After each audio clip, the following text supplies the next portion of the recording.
სადგურის მიმდებარედ ეგრეთ წოდებული ბორჯომის ბაზრობაზე გუშინ დილით ხანძარი გაჩნდა, შედეგად 15,000 კვადრატული მეტრის ფართობზე ბაზრობა და განთავსებული სავაჭრო მცირე მაღაზიები დაიწყო. ხანძრის ლიკვიდაციაზე 30 სახანძრო სამაშველო ბრიგადა მუშაობდა, თუმცა ცეცხლის ჩაქრობა მხოლოდ 10-ის ნახევრისთვის გახდა შესაძლებელი. შემთხვევის ადგილზე დილიდან იმყოფებოდნენ მოვაჭრეები, მათი თქმით თითოეულის მინიმალური ზარალი 20-დან 50,000 ლარამდეა, რიგ შემთხვევაში კი ფინანსური დანაკარგი 9 მილიონ ლარსაც აღწევს. რა წელს ქონდა ქონება დაზღვეული და რას ვსწავლობთ მსგავსი შემთხვევების შემდეგ თემაზე კონსტანტინე მანჯგალაძე GPI ჰოლდინგის NLI ბაზარზე განვითარების დირექტორის მოადგილესთან ერთად ვისაუბრებთ. დილამშვიდობის ბატონ კონსტანტინე, მადლობა თქვენი დროისთვის. პირველ რიგში გუშინ გავრცელდა განცხადება, რომ დიდ ნაწილს არ ქონდა დაზღვეული ფართები, იყო თუ არა GPI-ის მხრიდან რომელიმე ობიექტი დაზღვეული გუშინდელი ხანძრის შედეგად დაზარალებულებში. აღმოჩნდა, ჩვენ გუშინ მოვიკვლიეთ და აღმოჩნდა, რომ ორი ობიექტი იყო მხოლოდ დაზღვეული. ჩვენთან, თუმცა ეს არ გამორიცხავს, რომ კიდევ დაემატოს რაღაც გარკვეული რაოდენობა, იმიტომ რომ ადამიანებს ესე დროს ძალიან დიდი შოკი აქვთ ხოლმე და რაღაცები არ ახსენდებათ.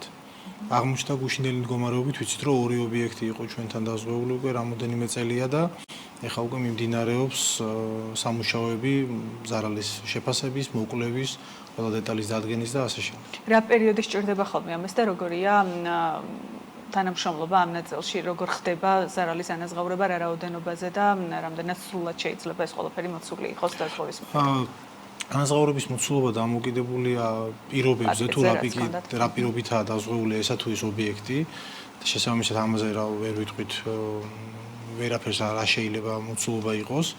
მეორე რაც შეეხება ზარალის ანაზღაურების პროცედურას, ჩვენ ვეცდებით ხა გვესმის ძალიან კარგად ადამიანების, ვინც თავიანთი სამუშაოები დაკარგეს და ესეთი მნიშვნელოვანი ზიანი მიადგათ და მაქსიმალურად ვეცდებით, რომ ძალიან შემჭიდროებულ ვადებში, როგორც კი ამას კანონი მოგცემს შესაძლებლობას, რომ გავიგოთ გამომწვევი მიზეზი, მოვიკვლიოთ რეალური ზარალის ოდენობა და ასე შემდეგ, მაქსიმალურად შემჭიდროებულ ვადებში მოვახდინოთ ანაზღაურება, რომ ამ ადამიანებმა შეძლონ თავიანთ საქმიანობას კვლავ დაუბრუნდნენ და იმ ადამიანებმა კი, ვისაც არ ქონდათ უბრალოდ ობიექტები, ნახონ განსხვავება რა მხელა სხვაობაა დაზღვეულ ობიექტსა და დაუზღვეულ ობიექტს შორის, რა მხელა სიკეთე შეიძლება მიიღოს ადამიანმა დაზღვევის არსებობით. რა იცვლება და იცვლება თუ არა რაიმე წლიდან წლამდე ამ ნაწილში დაზღვეულთა რაოდენობაში? თუ გადავხედავთ ბოლო პერიოდში, რამდენიმე თვის წინ იყო ცნობილი ხანძარი, უფრო მანამდე რამდენჯერმე იგივე ტერიტორია, მომიჯნავე ტერიტორიები დაიწვა. იზრდება თუ არა ინფორმირებულობა მოვაჭრეების მხრიდან და მათი მოთხოვნა სადაზღვეო კომპანიებისგან?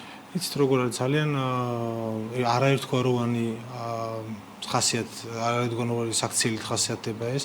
ესეთი კატაკლიზმების დადგომის შემთხვევაში მოკლე პერიოდით, ძალიან მოკლე პერიოდით ხოლმე იზრდება მომართვიანობა, მერე რაღაც ისევ დავიწყებას მიეცემა ხოლმე. არ არის მხოლოდ ხანძრებზე საუბარი. მოგეხსენებათ ზამთრის ბოლოს ძალიან დიდი პრობლემა შექმნა დიდთოვლობა. ამას სტიქიური უბედურება თუ რაიმე ფაქტი დადებითად მოქმედებს ხოლმე, თუმცა არა ძალიან მოკლე ხანი. აი მაგალითად ჩვენ შემთხვევაში დაახლოებით 100-მდე ობიექტს შეიქმნა პრობლემები დიდთოვლობის გამო დასავლეთში და სადღაც 7 მილიონ ლარამდე გვიწევს ანაზღაურების გაცემა. და ეს ახდენს მხოლოდ და მხოლოდ მოკლე პერიოდით ადამიანების იმპულსს ახდენს მათ დაზღვევის შეძენის, მერე ეს რაღაცომღაც მიიკარგება ხოლმე. ამაში ალბათ ჩვენი წვლილიც მნიშვნელოვანია, რომ ჩვენს რაღაცა ცნობადობა გავზარდოთ, ჩვენს უფრო მეტი ინფორმირებულობა მოვახდინოთ მოქალაქეების ამაზე. დაგეგმილი გვაქვს წელს, რომ ესეთი უფრო მეტი მასშტაბური კამპანია გქონდეს, უფრო მეტად ცნობადი გავხადოთ ეს ყველაფერი და ვეცდებით, რომ ძალიან ახლოს მივიტანოთ ადამიანებთან ის მიზეზი არის ის, რომ ცნობადობა არ აქვს, ნდობა არ აქვს, თუ აი რა სჭირდება, რომ ეს ბაზარი უფრო გააქტიურებული იყოს და ძალიან რთულია, როდესაც ასეთ შემთხვევები ხდება 9 მილიონზე როცა საუბარი ან 20,000-ზე, თუნდაც ამ ადამიანების მდგომარეობის გააზრება და ფინანსური ინსტიტუტის ჩართულობა იქ ძალიან დიდ როლს ასრულებს ხოლმე. რა არის მთავარი მიზეზი, რის გამოც ეს ადამიანები არ მოდიან სადაზღვეო პირობებში? ყველაფერი ერთად.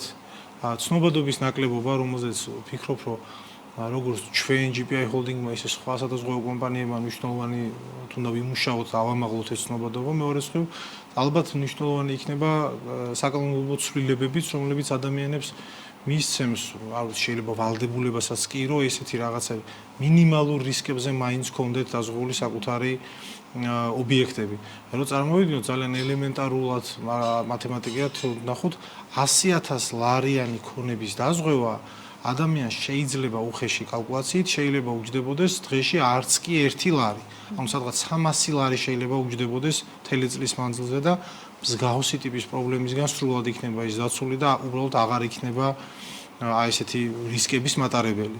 და ამისთვის მნიშვნელოვანია რომ ჩვენც მივაწოდოთ მოვაჭრეებს და ყველა ბიზნეს ობიექტს ინფორმაცია და მეორეს მხრივ არსებობდეს რაღაც საკანონმდებლო ბაზა, რომელიც მათ აუცილებლად მოსთხოვს მინიმალური დაცულობის სერვისის შემოღებას მაინც.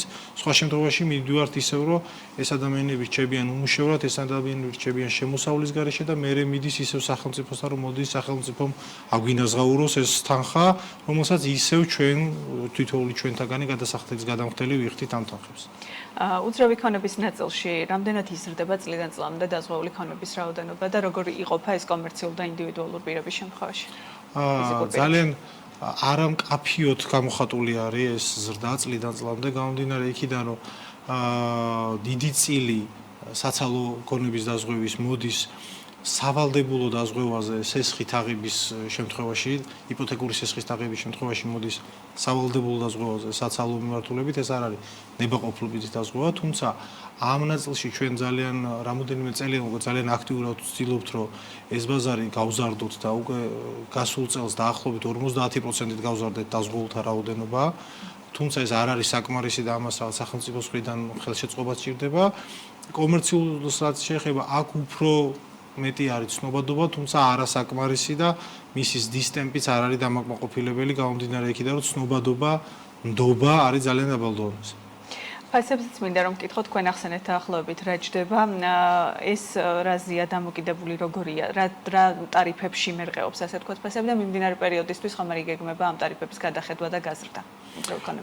ამ ეტაპზე გადახედვას და გაზრდას არ პროგნოზირებთ, მიუხედავად იმისა, რომ როგორც უკვე აღნიშნე, რამოდენიმე მილიონი, 7 მილიონამდე ლარის ანაზღაურება მოგვიწია გასულ წელს.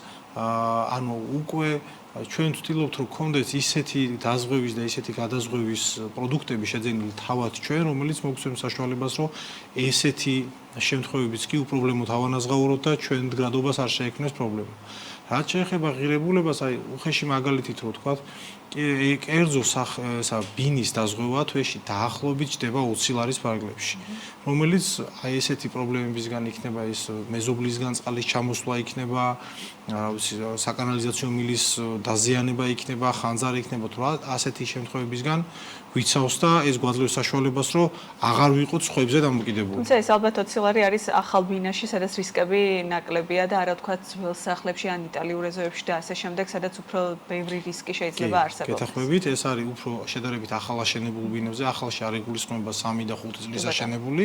რაც შეეხება იტალიურ ეზოებს და მსგავსი ტიპის შენობებს, ეს საჭიროებს ინდივიდუალურ შეფასებას და ამის შემდგომ ხდება ფასწარმოქმნის განსაზღვრება. და კომერციულზეც რომ ვთქვათ, გუშინდელი მაგალითიც რომ ავიღოთ, თუნდაც მოვაჭრეების, რომელიც რაღაც კონკრეტულ მაღაზიას ფლობდნენ, რა არის იქ ღირებულება დაახლოებით დაზღვევის, ის ალბათ საქონლის მიხედვით ან ითვლება, თუმცა დაახლოებით ტარიფები აი რომ წარმოვიდგინოთ, მოვაჭრე რომელსაც ექნებოდა მაგალითად არ ვიღოთ ობიექტი, რომელიც არის 100.000 ლარის ღირებულების, თავისი სასაქონლო მარაგებით, თავისი შეიძლება კონსტრუქციული ელემენტით და ღირს 100.000 ლარი მისი ღირებულება. მისი დაზღვევა წელიწადში ამ მოვაჭრეს უხეში კალკულაციით დაუჯდებოდა 300 ლარი.